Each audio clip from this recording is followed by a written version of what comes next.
Today we are going to discuss about fourth chemical combination law named law of equivalent proportions, also named law of reciprocal proportion in unit some basic concept of chemistry.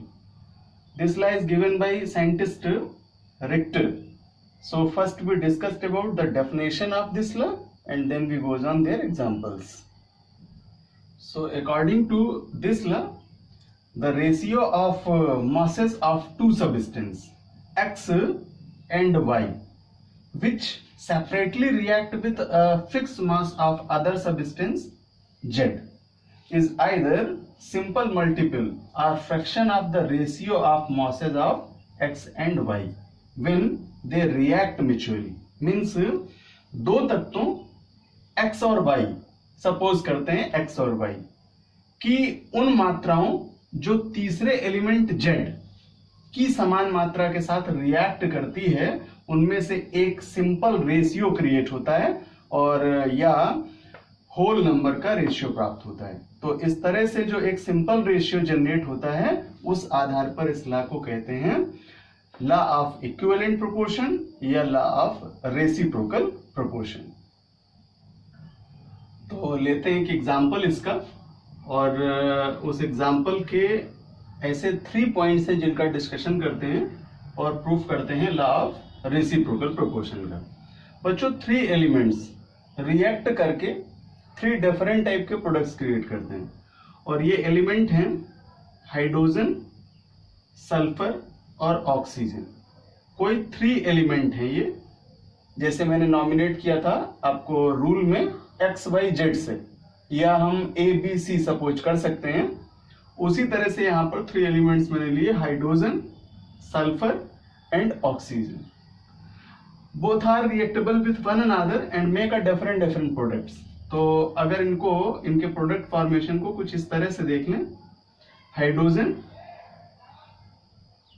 Sulphur and oxygen. Hydrogen sulphur से react करके hydrogen sulphide produce करता है H2S और यहां 2 gram hydrogen participating है जबकि 32 gram sulphur participating है। तो टोटल H2S कितना जनरेट होगा? 32 gram of sulphur and 2 gram of hydrogen make 34 gram of H2S। ये हुआ आपका फर्स्ट एक्सपेरिमेंट। अब सेकेंड केस करें हाइड्रोजन और ऑक्सीजन के रिएक्ट से, तो हम देख पाते हैं कि हाइड्रोजन का 2 ग्राम और ऑक्सीजन के 16 ग्राम से रिएक्ट करता है और वाटर को प्रोड्यूस करता है H2O को। तो 16 gram of oxygen and 2 gram of hydrogen make a quantity of 18 gram water H2O। Second product formation. जबकि थर्ड केस में सल्फर ऑक्सीजन से रिएक्ट करता है और 32 ग्राम सल्फर इस 16 ग्राम ऑक्सीजन से रिएक्ट करता है, रिएक्ट करके टोटल प्रोड्यूस करता है सल्फर डाइऑक्साइड और वो भी होगा 64 gram, because 32 gram sulphur and 1 atom के लिए 16 ग्राम, सो 2 एटम के लिए 32 ग्राम एंड 32 और 32 करेंगे तो 64 ग्राम सल्फर डाइऑक्साइड प्रोड्यूस होगी।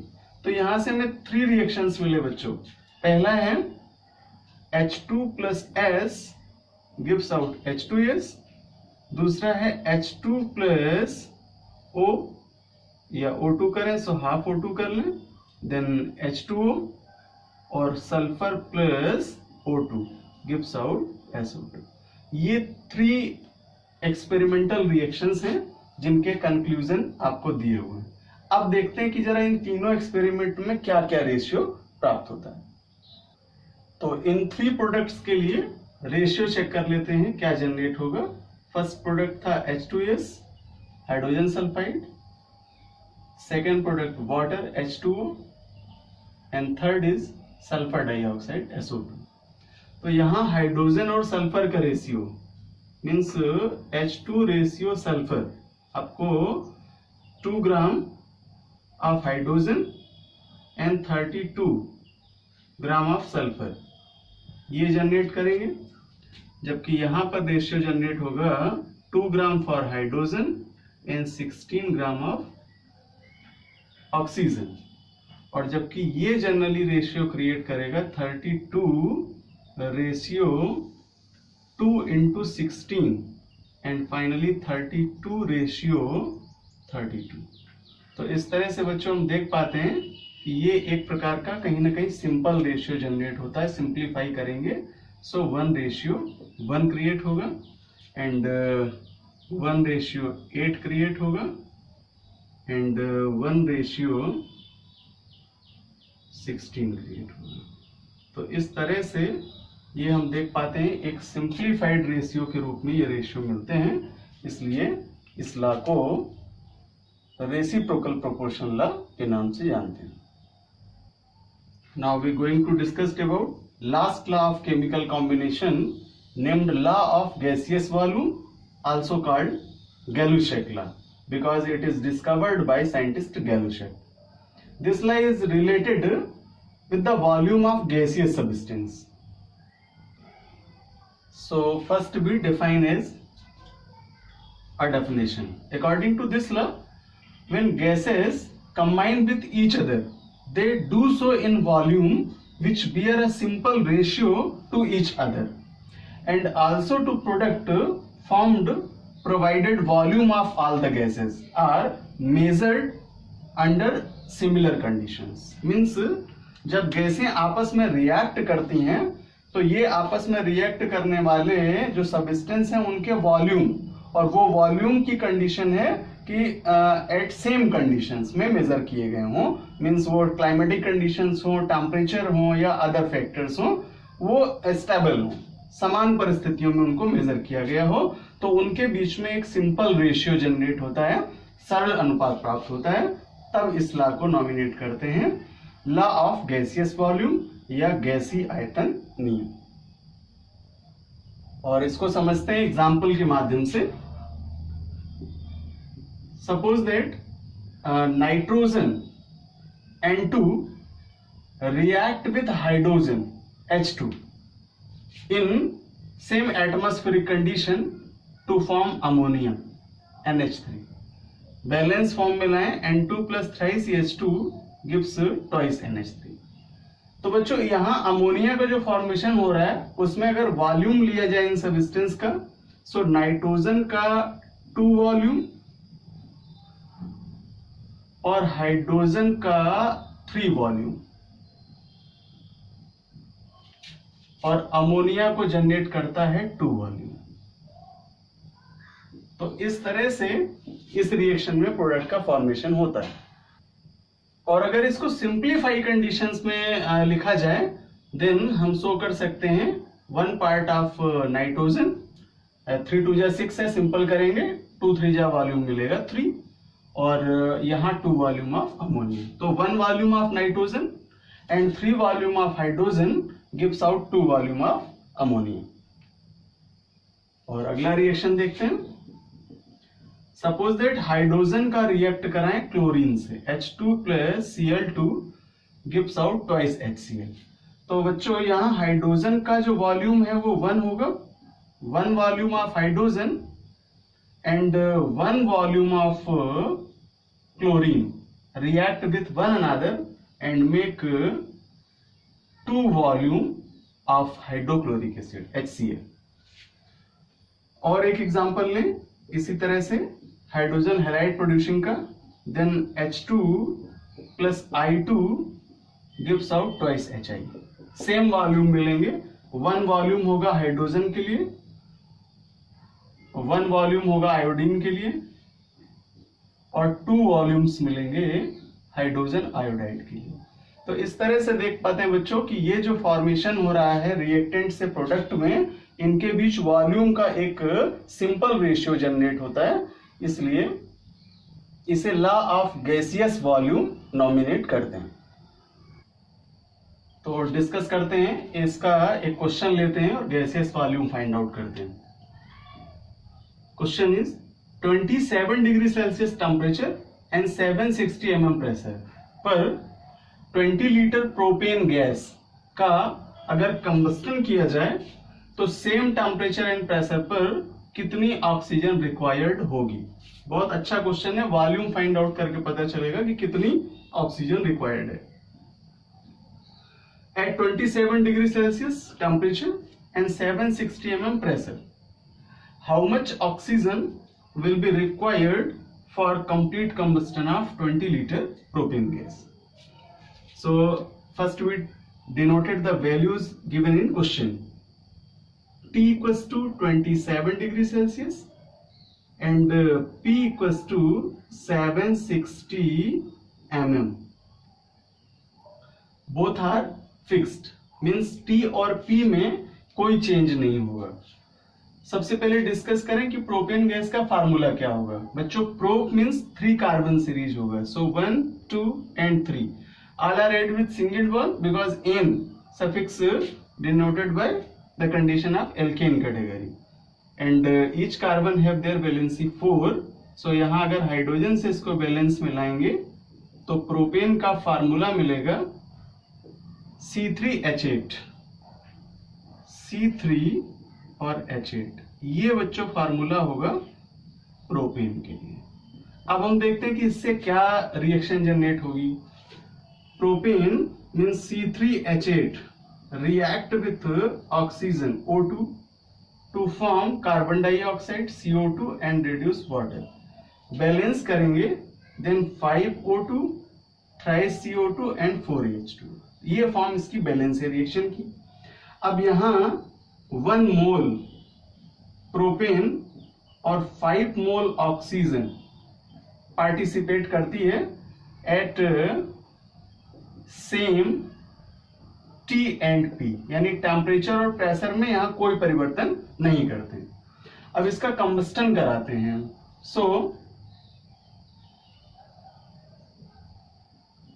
कंबस्टन ऑफ 1L C3H8, यानी अगर 1 लीटर प्रोपेन का कंबस्टन कराएं तो जो रिक्वायर्ड ऑक्सीजन है इक्वल्स टू, ये वैल्यू आपको दे रहा है क्वेश्चन में कि यहां 5 लीटर ऑक्सीजन की अवेलेबिलिटी है according to reaction, 5L of oxygen. Then combustion of 20 liter C3H8 required oxygen, अगर इसका कंबस्टन कराएं और 20 लीटर प्रोपेन गैस को अगर कंबस्टेड कराना हो तो उसके लिए रिक्वायर्ड ऑक्सीजन हो जाएगी बच्चों 5 into 20, बिकॉज 1 के लिए है 5 लीटर और 20 लीटर के लिए आपको फाइंड आउट करना है, और जब इसको कैलकुलेट करेंगे तो टोटल रिक्वायर्ड ऑक्सीजन मिलेगी 100 लीटर। तो इस तरह से बच्चों ये ऑक्सीजन का वॉल्यूम होगा, यानी ऑक्सीजन गैस के लिए उसका आयतन होगा। इसी तरह का एक और क्वेश्चन लेते हैं जो कि रेशियो बेस्ड है और प्रूफ करता है गैसियस वॉल्यूम लॉ की। तो क्वेश्चन की लैंग्वेज समझ लें कि नाइट्रोजन और हाइड्रोजन ये प्रॉपर रिएक्टेंट हैं और इनके रिएक्ट करने से अमोनिया बनती है, NH3 बनती है, जिनके लिए वॉल्यूम दिए इसने नाइट्रोजन का 10 लीटर और हाइड्रोजन का 30 लीटर, जबकि प्रोडक्शन ऑफ अमोनिया का वॉल्यूम है 20 लीटर। और कंडीशन अप्लाइड है कि सभी आयतन प्रेशर और टेम्परेचर की समान परिस्थितियों में मेजर किए गए, मीन्स P और T में कोई चेंज नहीं होगा। तो इन गिवन डेटा के अकॉर्डिंग हमें गैसियस वॉल्यूम लॉ की पुष्टि करनी है, इसे प्रूफ करना है कि ये कंडीशंस अप्लाइड हैं या नहीं। Nitrogen react with hydrogen to form ammonia. 10 litre nitrogen react with 30 litre of hydrogen to form 20 litre of ammonia. All volumes are measured under similar condition of pressure and temperature, so that the data prove the law of gaseous volume. तो first we generate its chemical reaction, means पहले हम इन reactant का react करके इसकी chemical reaction बनाते हैं। तो हमारे जो reactant है इस क्वेश्चन में वो नाइट्रोजन है N2 और हाइड्रोजन है। चूंकि एटमॉस्फेरिक कंडीशन पर है इसलिए एज इट इज रिएक्शन दिखाते हैं, बट यही रिएक्शन कैटालिटिक प्रेजेंस में भी होती है, सो industrial process of ammonia production के रूप में जानी जाती है। N2 और H2 रिएक्ट करके अमोनिया का फॉर्मेशन करते हैं, NH3 का। सो बैलेंस फॉर्म में लाएं इसे, N2 plus thrice CH2 gives twice NH3। अब अकॉर्डिंग टू क्वेश्चन इनके अगर वॉल्यूम लिखें, सो यहां नाइट्रोजन का वॉल्यूम है 10 लीटर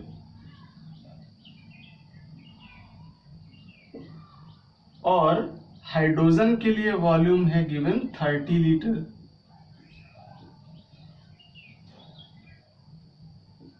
जबकि जो प्रोडक्शन है यहां अमोनिया का उसके लिए वॉल्यूम होगा, so volume of ammonia is 20 litre और यहां प्रोडक्ट अमोनिया का जो वॉल्यूम है वो 20 लीटर होगा।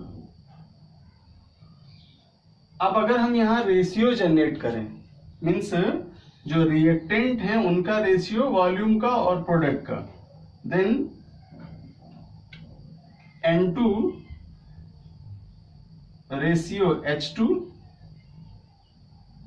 रेशियो NH3, और ये वॉल्यूम से रिलेटेड रेशियो हैं जिनको कुछ इस तरह से लिख सकते हैं, और ये रेशियो आपको फाइंड आउट होंगे according to volume. N2 ratio H2 ratio NH3। Nitrogen के लिए 10, हाइड्रोजन के लिए 30 और अमोनिया के लिए 20। और अगर बच्चों इसको सिंप्लीफाई करें, देन 1:3:2 ये आपको फाइनल रेशियो मिलता है सिंप्लीफाइड रेशियो के रूप में, जो कि एक प्रकार का होल नंबर है। और अकॉर्डिंग टू लॉ कंडीशन यही अप्लाइड थी कि जो गैसियस सब्सटेंस हैं उनके लिए जो वॉल्यूम है उनका एक सिंपल रेशियो क्रिएट होता है। अतः इन गिवन डेटा के अकॉर्डिंग रेशियो मैच करने से हमें पता चलता है कि ये आंकड़े गैसियस वॉल्यूम लॉ को प्रूफ करते हैं। तो इस तरह से ऐसे क्वेश्चंस में जब हम वॉल्यूम सर्टिफाइड कर लेते हैं प्रोडक्ट्स के लिए और रिएक्टेंट के लिए, देन उनके रेशियो को मैच करके प्रूफ कर सकते हैं कि जो गिवन डेटा है वो इस गैसियस वॉल्यूम लॉ को प्रूफ करते हैं या नहीं करते हैं। सबस्टेंस की जो स्टेट हैं जिनको हम लोगों ने मैटर स्टेट के रूप में पढ़ा है, सॉलिड, लिक्विड और गैस, प्रॉपर जब स्टेट ऑफ मैटर का स्टडी कर रहे होंगे वहां यही term and condition pressure, temperature और वॉल्यूम के लिए गैसियस सब्सटेंस की अप्लाइड करेंगे रूल बाय रूल, और उनसे रिलेटेड कुछ फार्मूले हैं जिनको भी फाइंड आउट करेंगे, डेरिवेट करेंगे। तो यहां से बच्चों हम लोगों ने केमिकल कॉम्बिनेशंस लॉ, रासायनिक संयोग के नियमों को कंप्लीट कर लिया है, और नेक्स्ट क्लास में आपको atomic mass, atomic number and ions के लिए इक्विवेलेंट वेट कैलकुलेट करना सिखाऊंगा, और एटम नंबर फाइंड आउट करने से रिलेटेड कुछ क्वेश्चंस हैं जिनका डिस्कशन करेंगे।